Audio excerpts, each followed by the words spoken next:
This is True Multifamily, the show where we dive in on what really happens after closing a multifamily property. We're going to expose the role of asset manager. That's a person who has the responsibility of seeing the vision, executing the plan, and managing people, budgets, and timelines, all to deliver returns for our investors. These are the real struggles, the real victories, and the real stories of asset management. Welcome back to another episode of True Multifamily. Guys, I'm here in the On Air Brand studio with my two guests, Hervé and Matt. Guys, thank you for joining me today. Oh, we can high five or goodness. fist bump it, whatever you want. Yeah. It was a good try. It was a good try. It was. Well, it's awesome being here, Justin. Thanks for having us. Thanks for having us. We've been trying to do this for a while. Yes. Trying to get you guys in the studio. Listen, this is a really big episode because this year has been going great for True Multifamily. I'm so appreciative of all of our listeners and watchers if you're now watching us on YouTube. And listen, you guys are the team, right? You're part of our team here, and I wanted Justin's here to just watch the. I'm just here to facilitate, man. I'm just the host on this one. That's right. But what I wanted to do was bring in for our listeners the guys that I work with on a daily basis. Matt, Hervé, we have some other team members. They didn't want to come on the show. That's okay. I'm not offended. They said, forget those guys. That's fine. Go on by myself. Yeah. That's the invisible part of the team. But these guys will have to do. So you guys are stuck with Matt and Hervé here. But listen, if you're watching on the show, we've got a few treats here. We got some nice whiskey that Matt brought in for us, and we're having a little treat here. A quick shout out. Dennis Shapiro, one of our investors and one of our insiders members, brought this in as a thank you for coming to join us during one of our team meetings a couple weeks ago. And he brought us in a nice bottle of scotch, and it now lives in my office. And it's a nice top off to what I think was a phenomenal team meeting that we have on a weekly basis. Yes. And Justin hornswoggled us to say, I've got some scotch for you. And before I know it, I'm sitting in front of a microphone. That's it. That's the trick, guys. If you're looking to get Matt on a podcast show, just give him a little bit of booze. That's it. That's all you need. That's all I take. A little bit of booze will do the trick. The secret sauce. It doesn't take much. I'll tell you the world's secrets. Real simple. Real simple. I think you guys are in for a good show. As you can tell, yes. none of us like each other, right? No. Once you get the truth serum flowing, anything can happen. That's right. Should be fun. That's right. No doubt. So you guys, Matt's been on the show twice. So our listeners probably know Matt already, but I'm going to have Matt. I'm going to have you do a quick, please, interview, introduction. And Hervé is actually coming up on a episode very soon. So you guys will hear that coming to you in the next few weeks. So Matt, take it away. Tell us a little bit about yourself. Sure. So Matt Faircloth, I've been a full-time real estate investor since 2005. My wife and I started the DeRosa Group, which is a real estate investment company focusing mostly on residential real estate. And we've had a phenomenal journey, man. We've done a lot of fix and flips. We've done a lot of rentals. And over the years, we've slowly grown our portfolio and gotten ourselves into larger and larger assets, including, adding onto our team and bringing in great folks like Hervé Francois and yourself, Justin Fraser, to kind of work alongside us at the DeRosa Group as partners with us. So I'm grateful. My primary function with DeRosa is being the mouthpiece. You're doing a good job of it today. Of the organization. Cheers to that. Hello. Right. The mouthpiece of the organization through our YouTube channel and on podcasts and just kind of leading the team and keeping everything positive and also working with most of our investors with our investor relations manager. So. Great. That's me. That's what I do. That was a good. My story. That was a good 1 minute summary, man. I appreciate that. Yeah, I know. Justin was a little worried. I was nervous. That'd be the whole show. That might be it. Come on, man. I ain't that bad. Woo, still going, huh?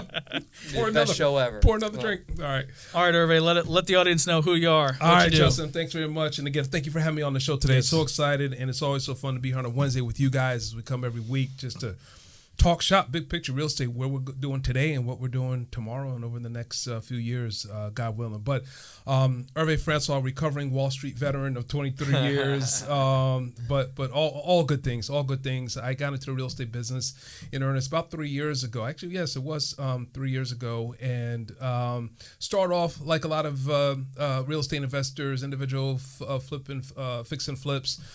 Met these guys at our local RIA meetings in Princeton, New Jersey, and we just kind of hit it off, started talking shop and interest what we're doing and how we're interested about growing, and conversation with Matt took that a little bit more, looking for someone really to kind of identify the markets that he wanted to really expand the portfolio of the multifamily properties that belong to DeRosa. I was really attracted not as much to that as much as to transforming lives through real estate. Yeah. It just means everything to me. And then within that, becoming an acquisition manager has been a lot of fun. A lot of hard work, but a lot of fun. Been learning a lot. I like to believe I've been adding value to the team in some of the markets and properties that I've been introducing to the team, and growing from there. And kind of Justin alluded to,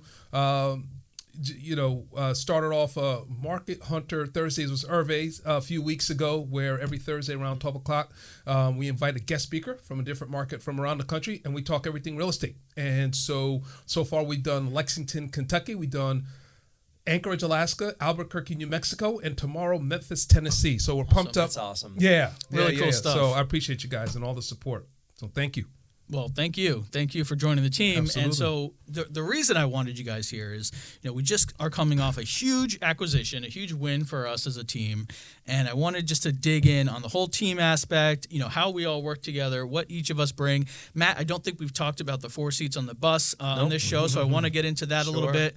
But Hervé, you hit on something that I think is the foundation of why we're all here, which is the slogan or tagline for DeRosa Group, transforming lives through real estate. So Matt, can you talk to us about where that came from and what that means in the context of what we're doing? Yeah. So we were the original call it tagline or mantra for DeRosa Group. When we first got started, we were primarily investing in Trenton. And I still believe this, that urban America is a great place to make a difference as a company. And it's a great place to, it's a part of America that is the most opportune for redevelopment. It's the part of America that's the most opportune for, to make, that dollars make a bigger difference in when invested in capital in urban environments. So the original mantra for the company was revitalizing urban America. Right, when we first got started, so 2005 through 2010-11, right, and for the beginning, in a company that did a lot of its work in Trenton, New Jersey, that made sense, right? But as we grew and expanded, more and more people became aware of what we're doing. More investors came in and were like, "Hey, we love it. Trenton's maybe not for me, but maybe something else." And so we've always wanted to make a difference, Liz and I have, right? And so we saw, okay, we are investing in Trenton and we're making a difference there. But as we started to step outside of Trenton, we're like, okay, we don't want to be inauthentic to our brand and start doing deals in non-downtown urban cores. But we wanted to have a brand that matched where our company was going. And we've always wanted to make a difference. And I thought about it a lot. And we thought about, like, we've thought about, making a difference in what real estate does. And real estate touches a lot of people, tenants, investors, employees, people around it, people that live in it, and everything like that. It is a part of everyone's life. Primarily residential real estate is a part of everyone's life, right?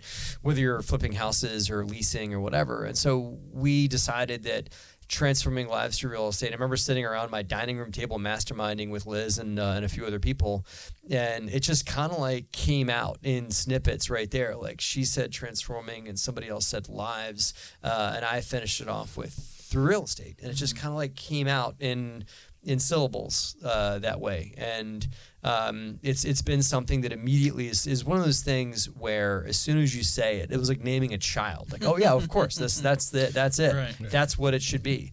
And so it spoke to why we do what we do, because it's beyond making money. It's beyond making a great IRR, which we do, but that benefits our investors and helps them reach their financial goals. But we also, as you know, are committed to putting in things that make people's lives better in our complexes. I mean, yes, it's arguable that putting in playgrounds and things like that at our complexes puts some money back in our pocket, but it also, more importantly than everything else, makes people's lives better, that they get that safety of and knowing that there's a place for their kids to go play right down the street from where they live, in their complex. And it just warms my heart knowing I can provide that as part of what we do for a complex. And also, yeah, it makes the complex more sticky. It makes people not want to move and everything like that. But when I look at things that way, from a transforming lives through real estate standpoint, it enables us to say yes or no to deals. And in that, so that's where it came from. And it's just the more I talk about it, the more it just reinforces that that's what we're all about. And we as a team just want to make it bigger. And it's really inspiring to know that people like our teammates here are inspired by it too, because I feel like it's a torch that's now become bigger than me and Liz, and it's a flag that's now being carried up the hill by a lot of people, including our investors. They get it, and there's folks that have invested with us just because, hey, I want a great return on my money, but I also want to make a difference too. I want to make money while I make a difference, right? And that's what DeRosa is really. That's what's behind it, is making an impact on the world and a positive impact while we make a great return too. Right. And so the physical manifestation of that, when we're building on a business plan for Diamond Ridge, which we just closed on, that comes in the form of, okay, we're going to invest in things like playgrounds, as you said. Yep. We're going to invest in safety and security, paying for extra police patrols, encouraging tenants that we don't want to be there, we're going to encourage them to get out of there if we have to pay them to leave. We're going to invest in lighting and safety and take care of all those things that actually make people's lives a little bit better each and every day. And a really great thing that we're rolling out on this project is the Dave Ramsey course that we're actually going to be giving to all of our tenants, which I think, when we first talked about it, it's a no-brainer. It fits exactly in the mantra of transforming lives. We want our tenants to be better financial stewards. We want our tenants to have the tools that they need to be able to make a budget, pay their bills. And it's such an easy idea and philosophy to get behind. And, then we can go and build a budget around it. And that makes for an overall better complex. It's great for our investors, not only on the return side, but like you said, somebody wants to invest their money in a project they feel like is doing some good too. Sure. And don't get me wrong. It's not like we're a partial not-for-profit, that we're just in line to go out there and just, and just, be do-gooders, right? At the end of the day, when you make a complex, safe and secure and nice and clean, and a place that people are proud to call home versus just a place that they're staying, it's a place they call home, right? Once you do that, it does eliminate the biggest downfall that you have to income, which is vacancy, right?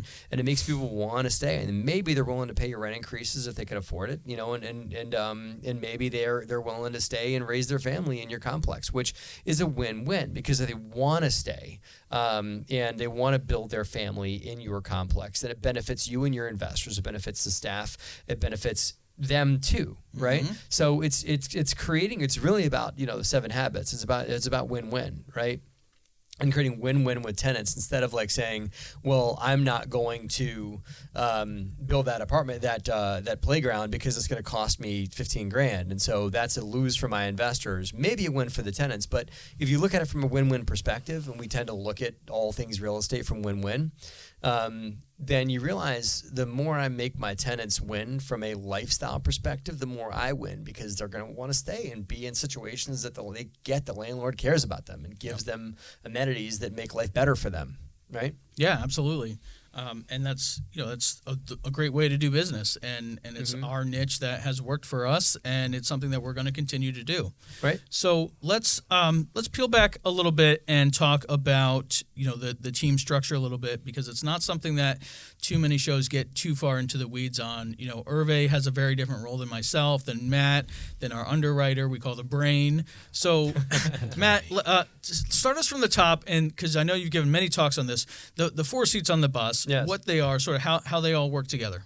Sure. Well, a lot of one-off and then I was this real estate investor too, where it was in some ways my wife and I, but also just me for a lot of it.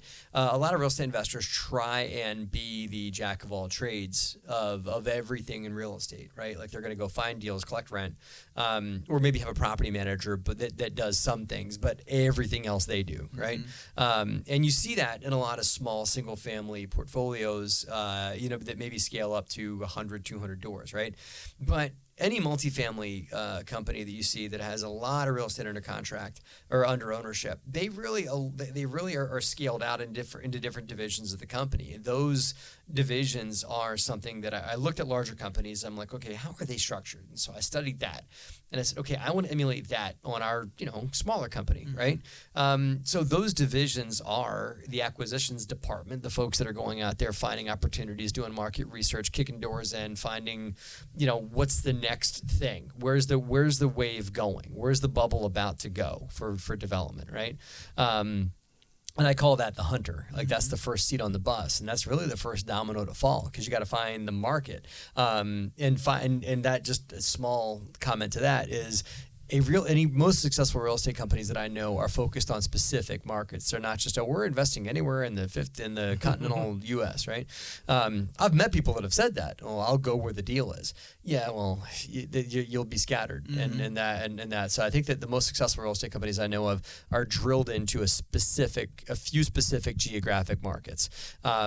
We are, and I attribute that to Hervé, our hunter, to identifying and then infiltrating those markets. To infiltrate broker relationships and dig deep in to make ourselves known, and that's how we just closed our big Winston-Salem deal because Hervé's been researching Winston-Salem and doing his market research there and relationship building for over a year, right? Yep. So that's the first seat, right? Do you want to talk about each one, or you want to? No, because we've had and we'll have full episodes on all of that. Yep. So we're gonna have Hervé come on and really dig in on all of that. The market I got a few side. questions for you, but I mean, just one before we move on, Hervé, is since we're talking about the acquisition side. I mean, is this what you always wanted when you were a little boy? You know, thinking, man, one day I'm going to grow up and go hunt properties with the DeRosa Group.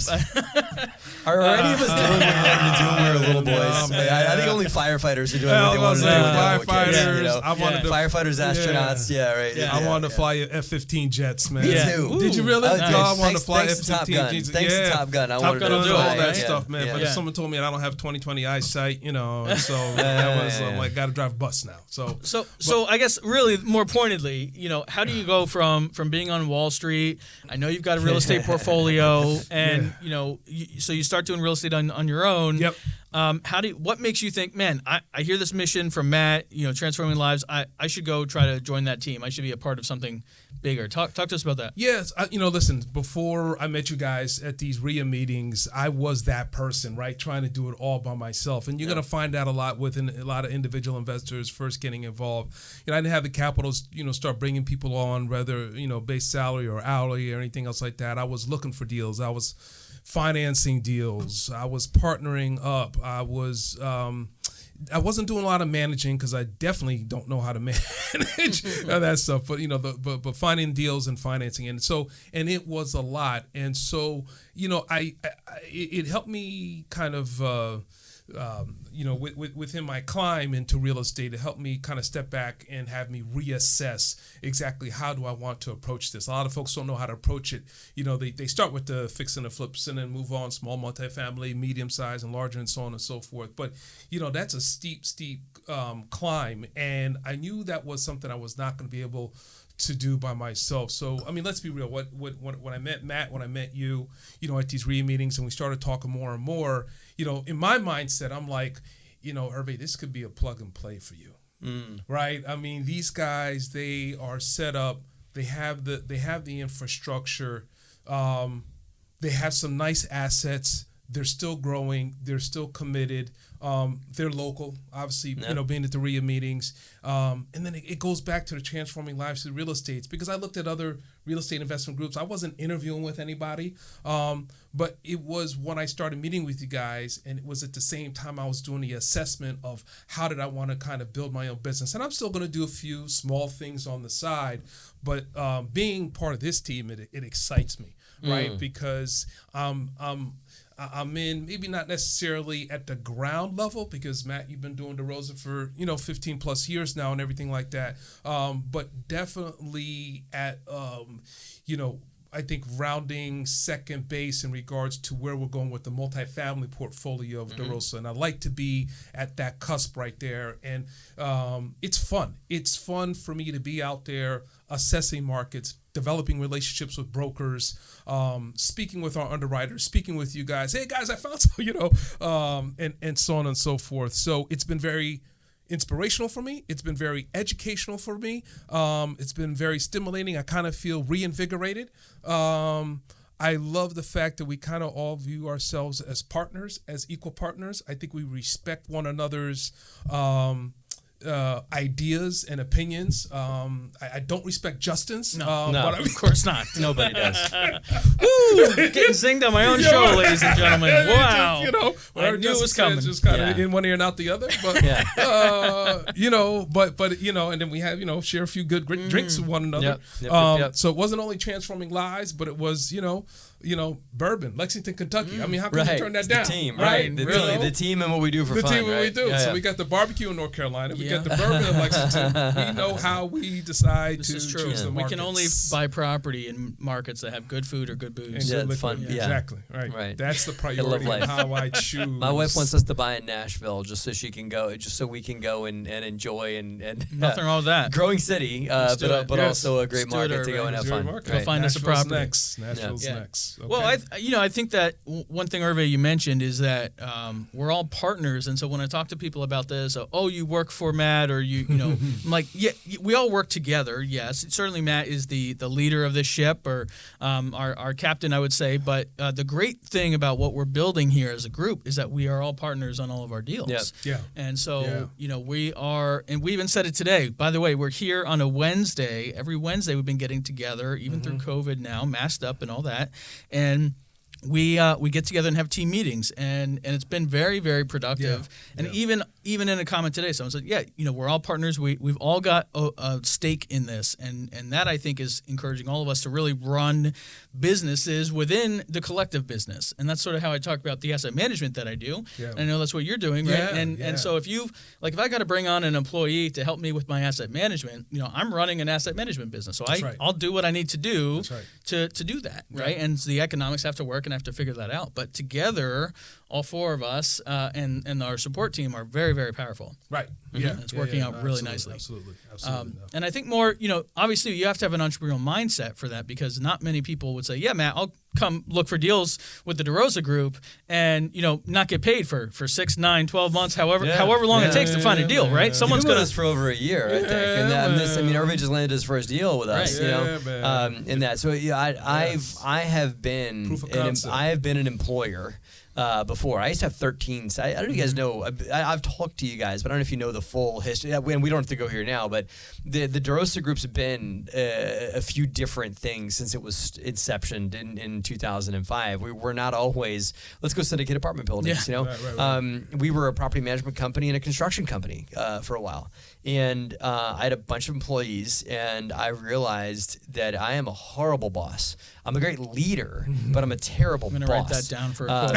I'm a horrible boss. Got it. Yeah, right. Write that down for a good quote. Remember back on December 2nd? I'm a great business partner, and I'm a good leader and motivator and cheerleader and director of where things are going to go. But I'm just too darn nice to be a boss or to have employees per se. But I'm a great teammate, and I'm a great leader of a collaborative team that, as Hervé said, everybody feels like they've got a voice and a say at the table, where it's not just like yes sir, no sir kind of thing. Right. I don't really do that very well, and so I prefer the team model for real estate syndications. And I know there's folks out there that do more of an employee type of look for what they do, so they can retain a lot of the equity themselves. I kind of like winding people, putting great people in the seats on the bus, and then winding them up and letting them go, right? I mean, Hervé, 20 years worth of Wall Street experience of analyzing companies. I think he probably could go analyze a bunch of markets and tell me which ones floats to the top, right? Yeah. Instead of me saying like, okay, hey, Hervé, go collect a bunch of data on Knoxville, then go take it and put it in the spreadsheet and go research this, whatever. He goes and puts together phenomenal analysis for deals, and he also knows how to sell and all that. So he's a great acquisitions specialist for our team, and I can just point him in a direction and let him go. And I know that on a partner model, he cares as much as I do. Whereas, I hate to say this, and I'm not knocking any employees that are out there listening, but employees will never care about a company as much as an owner does. It's true. And I think that I'm great at instilling compassion within people. But when I had 13 employees, I cared the most. in the room. But I think that the three of us have the same level of concern and level of compassion and level of desire and love for the company as I do. Even though I'm the one that named it, it's all our baby now, you know? And I think that's why I love the partner model for what we do. And I think that it's imperative for the 4 seats on the bus to all have some equity and ownership in what it is we're doing. Yeah. Absolutely. Well, that's a great transition back to the rest of the seats. So we covered acquisition. Yep. What's next? Well, okay. So the acquisitions manager chooses a market or markets, drills in, builds the relationships, and eventually, hopefully, if they do what they're supposed to be doing, they produce some opportunities, right? Like, hey, this deal here, this 100-unit apartment complex, off the market, on the market, whatever. And so they go and gather the data that's there, and they typically work hand in hand with an analyst, right? And the analyst is what some firms that have it in house call an underwriter, right? And an underwriter goes and just crunches that data and puts the deal in a headlock and doesn't let it out until a business plan spits out, right? Or we just can't do this deal, whatever it is. And the analyst knows two things. The analyst kind of on one side of the equation has the rate of return that investors want to see, because what it really comes back to investors, or just the rate of return the company wants to produce, whether that's for investors or for itself, right? So we want to see these results financially from the deal. That's on one side. The other side of the equation is the facts, right? And that's the market manager, analyst, or market manager, acquisitions managers helping produce that, saying, okay, well, I think rents are going to be this, and I think that we really should acquire for somewhere in this range, and the broker's saying that this is what the property is going to trade for. So the analyst is there to make sense of all that data. Again, what's on the left and what's on the right, and making them meet in the middle with a business plan to say, okay, if I take all of these things that I know to be true and what the company wants on the right-hand side, and if I can make that meet in the middle, I can create a business plan that says, okay, if we acquire for this number and we invest X amount of dollars per unit, I believe we can get X amount of dollars out of those units and rent increases. And if we stabilize by addressing a bunch of deferred maintenance, so they develop a capitalization plan, they develop a rental improvement plan, and an underwriting model, really. I mean, but in all sense, and some people just call it dollars and cents, but it's not. It's really a full business plan and a path to success for that property. And it sounds very elegant, but our underwriter, he told me a few weeks ago that his plan was to underwrite 40 deals by the end of the year. He told me that yesterday. Yeah. So there's a lot of crunching that happens that turns into nothing as an underwriter. So it's very important to have an underwriter that's tenacious and patient and willing to get in and keep trying and trying this again. Okay, it didn't work. Keep trying it. And willing to underwrite 40 deals to literally find that needle in the haystack. Absolutely. Absolutely. And not lose any enthusiasm, right? Absolutely. And also be willing to maybe, live in a spreadsheet all day. That sounds like torture to me. Yeah. That sounds like, that sounds like what hell would be like for Matt, Matt in a spreadsheet all day long. Okay, great. Right. But that's the brain. That is not your happy place. It's not my happy place. I place. call that seat on the bus the brains. You got the hunter and the brain. Those are 2 seats right there. Yep. I'll just knock through the rest of them. Do it. The next one is what I do. I mean, aside from being the captain of the ship, and one of these 4 seats has to be the driver of the ship. You cannot have all four folks, 25%. Somebody has to be because it's got to flow to somebody to make decisions, right? To make a final, okay, this is where you go.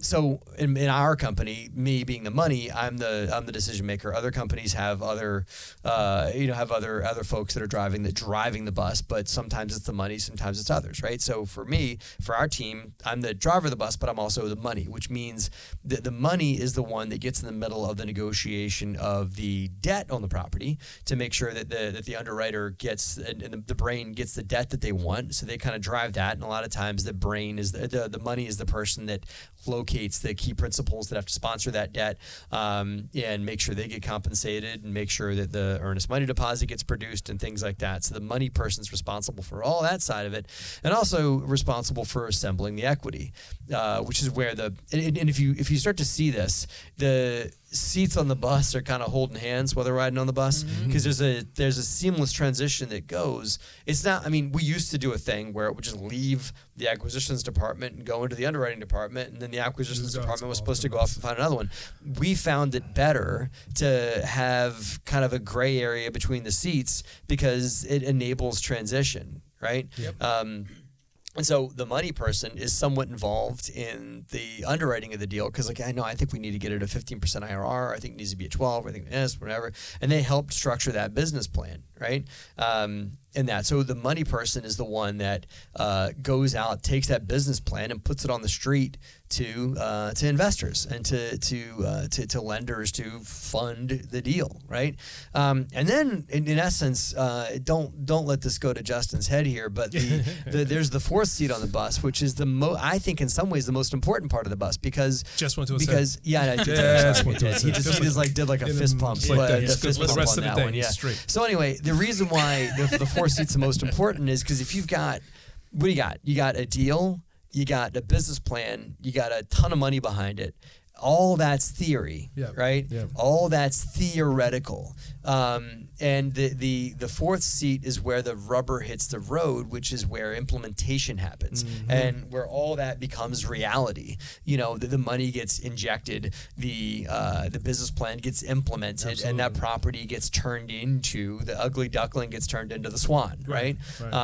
And that is where the some folks would call it the asset manager. I call it, just like I like to have fun, it's called the hammer, right?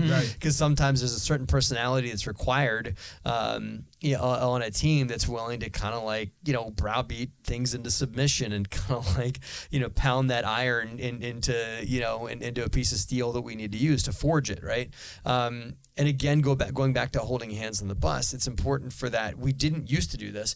We used to bring the asset manager in day of closing, right? Yes. As soon as the property, Justin's like, yes, you did. I remember those days. I hated that. But Justin actually was the one that like raised his hand in the air and said, hey, listen, wouldn't it be great if I kind of helped write that business plan y'all are making over there instead of giving me this just big bag of like, oh, hey, you know what? I can't do that business plan. No, because it was like, here's what's awesome. The kid this isn't going to happen. In the Life cereal commercial, give it to Justin. Justin can do anything. That's right. Justin read it. He'll like it. Hey, Mikey. Right. Yeah. But we found out, and we grow when you learn lessons, right? So we found out as we grew that it was important to have that the hammer in the conversation. As soon as a property gets real, like an LOI gets created or whatever, asset manager at least be aware. Yeah. Hey, we got a fish on. And then as that business plan gets created, for the asset manager to have a big hand in that business plan because they're the one that has to implement it, right? Yeah. Absolutely. Listeners of the show know that that's what this whole show is about, is asset management. And so that's what we talk really in depth on. And I just actually launched an episode all about business planning a few weeks back. So check that one out if you missed it. All about business planning on Diamond Ridge. What's that? Who's the guest? No, it's me. Just you. Just me. I don't need a guest on that one. It was just me. I took that one solo. And just talked through the whole process of writing that business plan. And yes, I absolutely agree. As I said on that show, the asset manager has to be involved from the very early stage. Even to that point, this week, Hervé and our acquisitions guy, Hervé is our acquisitions, and our underwriter, we all got on a call and we were talking about another property that I might go see next week. Right. And we talked through, what if we went and we did a heavy value add? What does that look like? Right. Or what if we just went with a lighter value add? What could we pay? And how does that work? And actually we can offer $1 million more if we do this approach. So still wasn't enough money though. Not enough. No, not if we want to get the returns that we want. But that little bit of collaboration, if that did work, it's like, okay, we just in a 10-minute call, we're able to offer $1 million more with a totally different approach than what the underwriter had in mind the first time around, right? Yeah. So it's so beneficial for all of us to just stay, connected and work together. And so, Matt, I think you hit on a really great formula here with the 4 seats on the bus, and this is something that we talk about on DeRosa Insiders a lot. And for those listeners to the show, hear our promo every week on DeRosa Insiders, and we absolutely think you should join us there if you haven't yet. But I want to get into something that I think was really cool that happened to us about a month ago, where we were all at the property, Diamond Ridge, And I realized normally like Matt's raising money or Hervé's finding deals or I'm off doing my asset management. We were all at the property doing our jobs all at the same time, right? So we had this huge investor event, right? So we had people that had already invested, but of course we want them to invest more. So Matt's got his like schmoozing hat on and we're doing events and, we're raising money still for this deal. Hello, my baby. Hello. Exactly. I'm running around with the property managers and the contractors and cutting trees and spending money left and right. And Hervé goes out and looks at 14 new properties for us to go for us to buy. Right. So all in the same day, all in the same town. Busy. I was spent. But I love that, like, we can all sometimes work separately, but then we come together and it's like, oh, here's a day we're all traveling to North Carolina. We're all going to get to work. We've all got stuff to do.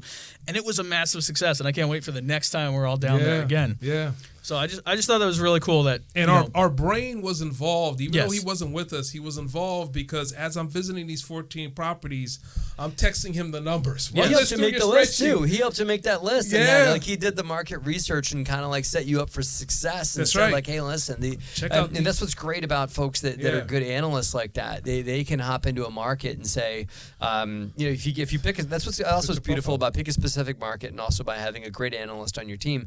Because once you pick a market and like, okay, Winston-Salem, that's where we're going to drop our parachute right now, and we want to, expand quickly there.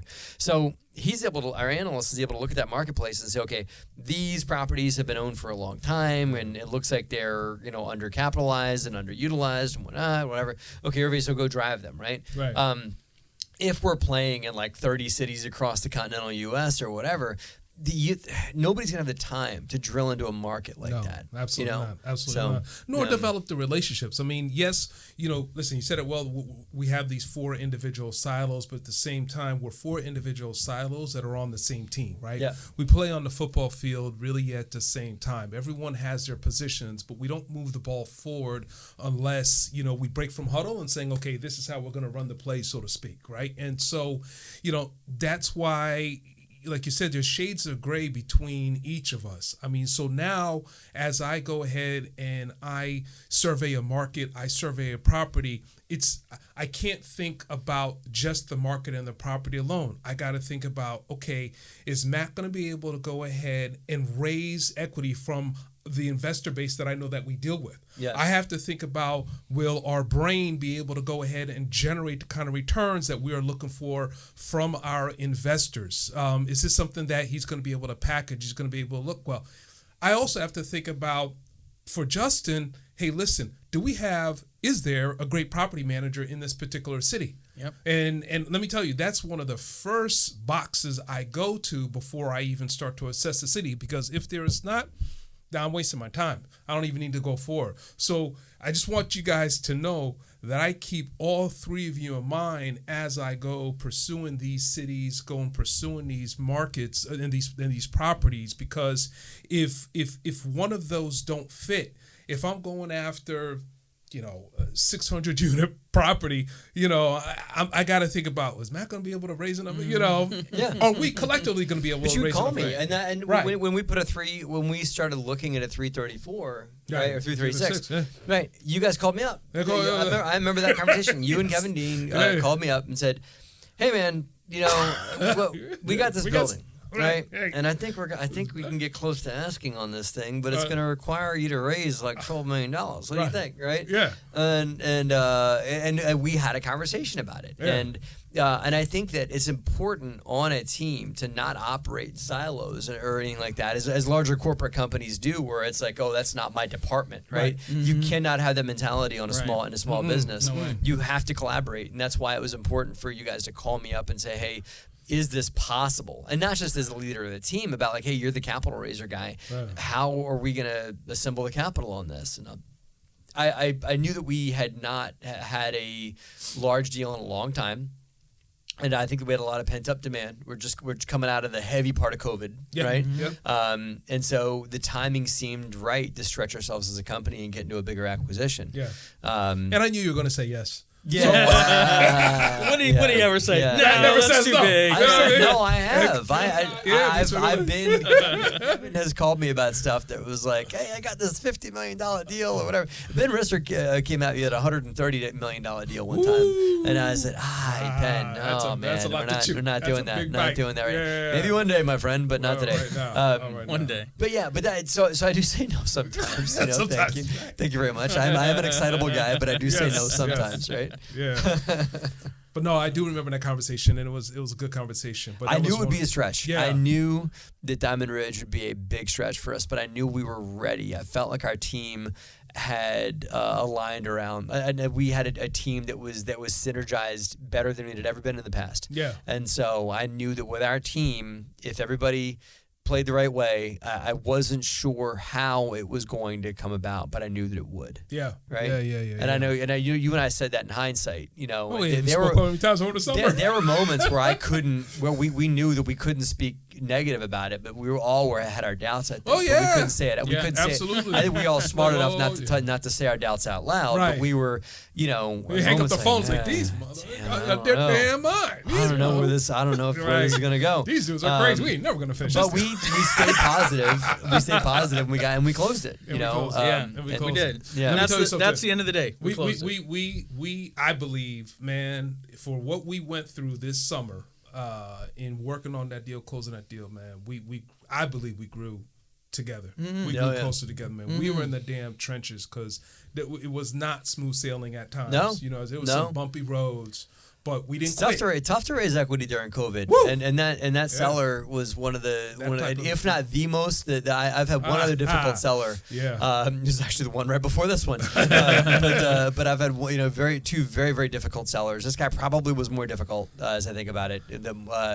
And so it's extremely difficult seller, and raising money in an uncertain time, during COVID, and we had to change our game a few times. We had to keep okay, let's pivot, let's try this, let's try that, and we kind of maneuvered around and got there. But it's only through supporting each other, having a lot of team calls, and not just leaving it up to one person to figure it out. Just having a lot of open conversation about how can we. Yeah, I think the best thing that we did was the four of us started an 8 a.m. call every single weekday. That was on you, right? Yeah. Well, I'm not going to take credit or blame for that because that was a good thing, absolutely was a critical point to our success because we look at where we were all starting to feel a little uncertain.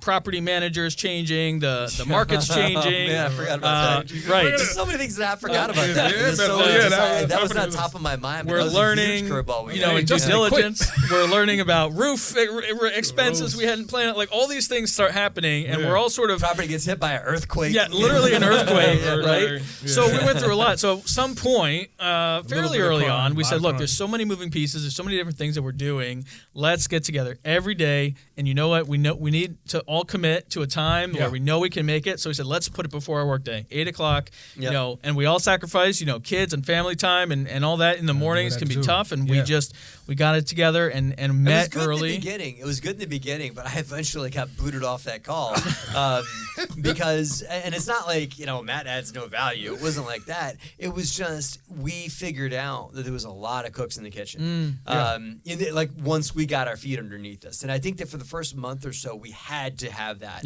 To have our feet underneath us, right? Yeah. To get ourselves on the same page, but. Once we had that, I realized, I think all of us realized that having that many voices on a call, it's it becomes a point of having to discuss every little minute thing, and all of us needed to have an opinion about it and everything like that. Right. And that call turned into an hour a day, and it's whoa, let's pull it back a little bit. And, it's not, I would just talk to Justin offline and he would update me on what was going on. And maybe about once a week I would join the call. Right. But in the beginning, it was important to do some forming as a team. Absolutely, absolutely. Just to get on the same page and make sure we got our marching orders. Right. But once we were beyond that, it was, and into a little more smoother waters, it was important to just, keep the call a little bit leaner. Yep. And everything like that, and just allow me to focus on equity and focus on raising and everything, too. Yep. So. Yep. No, it's. It was a lot of fun. It was a lot of fun. It was. It's fun looking back. Yeah, now. right. It's fun looking back. That's what it is. You watch all these 30 for 30 specials, whatever, and you listen to teammates that might have been on an Olympic team together, and it was a once in a lifetime. I'm not saying this is a once in a lifetime, but but they just cherish the memories for what they went through in order to win a championship, right? In order to win a title, and they will tell you that it wasn't easy, and we got bumped and we got bruised, but we pulled it across the goal line, so to speak. We did. All right, so I'm going to move to the last section here because we have this is going to be one of our longest episodes. I appreciate you guys. Supersized episode. Had to have you on and dig in on all the team stuff. We talked about... I scoffed internally when you told me this episode was going to be 30 minutes. Yeah. I was like, ha. But is this number 50 for you? This is going to be number 50. Congratulations. Thank you. Yes. Very excited about that. So episode 50. Thank you. Cheers, guys. Appreciate that. Absolutely. So we talked about, starting with the mantra, Matt's mantra, literally formed around the table of transforming lives, how that translates to creating win-wins for tenants. We talked about Matt being a horrible boss. I wrote that down. Yeah. But really, successful companies. But a good leader. Good leader. Oh, I didn't write that part down. I don't know what happened. Matt just wrote down Matt's a horrible boss. Good night. That's all I heard. Good night. I'm going to get you that for a T-shirt for Christmas, Matt. Right. I am a boss. horrible boss. Get him the With your face on it. Get him the DVD. Horrible boss movie. But, we love talking about, the 4 seats on the bus because it really helps, even if you're syndicating yourself or you're just getting into multifamily, to think about the project as each of those 4 phases and not letting any of those balls drop. There's so much to do. I did my own 40 unit, as you guys know, and I had to do all of those seats. And so for anyone going through that, you learn from Hervé, learn from Matt, learn from an underwriter because each of those areas of expertise is so important to the overall deal. So finally, before we go, we're starting a new segment called the True Multifamily Tip. So I need listen. You guys are just the tip. Just the tip. Oh my God! All right. So you guys I told you this is truth serum. It's nothing to that. It's just a tip. Yeah, exactly. So you're talking to. I know Matt gets this a lot. Someone new in the apartment space is saying, "Hey, I'm going to go buy an apartment building. Do you have any tips? What is the number one thing that you want to tell someone that's getting into the space?" Done. Stay home. Yeah, right. Wait a little bit. Right. I think there's 2 ways you can get into space. All joking aside, right? I think that you can. I don't believe that in today's marketplace, and man, you hear of people that were able to do this, but I think they were a fluke. I don't think that one will walk out the door and get into real estate and go buy a 1, 2, 300 unit apartment complex as their first deal. I know people would love to, but I think first of all, there's a misconception about apartment buildings. So they're just ATM machines that spit out $1 million checks, right? It's not the case. It's a lot of work, and there is a lot of knowledge that it takes and a lot of just industry knowledge and experience that it takes to run a mid-sized apartment complex, right? Regardless of which guru class you went to, you're not going to get it all in a guru weekend, right? And so a lot of it has to be hands-on tactile experience and learning. So 2 options. You either need to start small and I tell everybody double your portfolio every time you do a deal. So go to, do a 2 unit, then a 4, then 8, then 16, then 32, 64, right? And so you keep that going for as long as you can to double up every time you do a deal. That's one way to do it because each of those deals will be a really good classroom and there's a whole level of learning as you scale up, right? And you could probably raise a lot of your own capital that, under your own umbrella that way. That's what I did. Or you can join a team and you can find an existing real estate team and find a way that you add value to them. So you say, okay, I think I'm a really good underwriter. I think I'd be really good at finding deals. I'd be really good at being an asset manager, browbeater, hammer person, or I could raise money for somebody, whatever it is.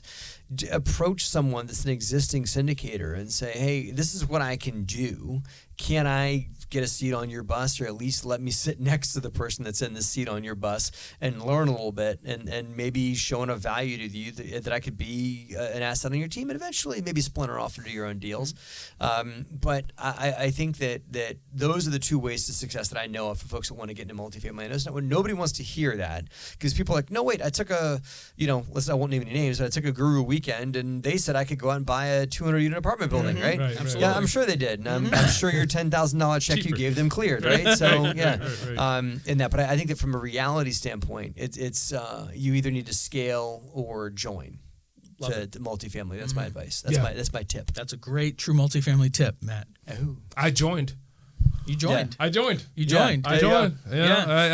You were trying. I was trying, man. I was trying. You were trying to get in and do your own thing, and you saw you had the stride. I've talked to you offline. Yeah. You had the man, this is not working. I'm trying to scale up, trying to make this happen. I'm trying to do this, trying to do that. Yeah. You know. But I mean, like in joining, it was a win-win, right? Absolutely. I mean, look, now you're part owner of a 336 unit apartment complex in North Carolina, right? Look at you now, right? I know, yeah. And you added value to our team. We would not be where we are without you. Right. You know, and I wouldn't be where I am without you. Right. Guys. So it's win-win. Right? It's a win-win relationship. And I think that people look at joining as selling out, and it doesn't have to be that way. Yeah. Right. Oh, yeah. Listen. My tip would be, and I appreciate the time, Justin, is. And I'll be a little bit more focused from the acquisition side. I had said this before, but folks are always. If I can, I'll slide in two tips. Sorry, two tips. All right. One. You're coming back on the show, so don't forget. I'm going to hit you again. Well, one, this is easy. Educate yourself. Educate yourself, right? Even to what Matt's point in regards to, doubling the amount of doors that you're going to be getting in every acquisition that you're going to make. Educate yourself. So many books. Raising Private Capital, so many YouTubes, Bigger Pockets, and so on and so forth. So educate yourself a lot. There's a lot of shiny nickels out there in real estate. There's a lot of different real estate strategies, value, appreciation, different markets, and so on and so forth. So that'd be my tip: is education. Number two, specifically to acquisitions, is develop relationships. This is a relationship business more than anything else, right? Matt will tell you that, specifically dealing with investors. Justin will tell you that, dealing with property managers, and so on. And, our brain will tell you that in talking to his spreadsheets every night. And so, but develop relationships with brokers and the summary is put together a little bit of pitch book of what your current portfolio looks like, even if you can talk about some proof of funds and things like that, and really get specific as to the markets that you are targeting and even the properties that you are targeting, and that if it became available, that you'd be willing to go ahead and pull the trigger right away. You got to get into the Rolodex of these commercial brokers that are going to be willing to pick up the phone and call you when something that comes across their table fits your criteria, because otherwise you're just going to be another voicemail in their voicemail box. Build the relationships. Yep. I love it. Thank you guys so much, both of you guys, for coming on the show. Appreciate it. Didn't get too much heat from you guys, just a little bit. That was good. I was expecting a little bit more. I'm a little disappointed. I ran out early. So. Wow. All right. So, Matt. It's been an honor personally to be here as your 50th episode. I appreciate that. That's really cool. Who else would I want to do 50 with? I love that we had a little sipping drinks on Absolutely. your A nice celebration. I mean, what do you do after this? You can't do another podcast. I'm done. I'm signing off. Got to sign off at the Right. Sailing off into the sunset. Right, exactly. That's it. Going out on top. Dropping the mic at 50. That's it. I'm done. Done. That's it. It's a wrap, people. We have another great 50 shows and more coming over the next year, so stay tuned. But guys, listen, thanks for coming on. Absolutely. Wish you a lot of luck, man. Thank you. I want to give you a second to promote yourselves, where we can find out more about each of you. Hervé, tell us about what you got going on. Well, every Wednesday you can find me here at the Hive. South Brunswick, in Trenton. But also you can find me on Thursday afternoons at 12 o'clock on DeRosa Insiders. As like I said earlier, we'll be talking to a guest speaker from a different market every week. On top of that, you can you might run into me looking into different properties at different markets in North Carolina and elsewhere, but also on email, h.francois@providencecapital.org. There you go. Absolutely. And Matt, what do you want to promote today? It's all on our website. Folks that want to learn about us, that want to hear about investing with us, that want to join us for education services, or that want to pick up a copy of my book, can all just go to DeRosaGroup.com, DeRosa Group.com, DeRosaGroup.com. They can even join insiders at DeRosaGroup.com/insiders, and they can join me, Justin, and Hervé, and get an inside look at the day-to-day of a real estate company, including acquisitions that we're doing and picking our brain on a weekly basis. Absolutely. All right, guys. Hey, thanks for coming on the show. We'll see you next time. Thank you, Justin. Thanks for listening to another episode. Check out our website at truemultifamily.show. And if you have an amazing story to tell, share it on our Facebook community, and you might just be the next guest on the show. We're also on all other social networks. Just search True Multifamily. I'm really proud to have this show produced by our company On Air Brands. Check us out at onairbrands.com. We also have an incredible, unique podcasting event that we would love for you to be a part of. Check that out at podmax.co.